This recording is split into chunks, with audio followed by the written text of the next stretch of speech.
ما شاء الله تبارك الله. الجمعة 23/6/1442. أمطار منطقة حايل وادي السلف الآن.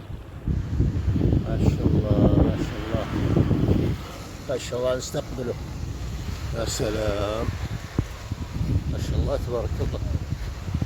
اللهم زد وبارك. اللهم اجعلها أمطار خير وبركة.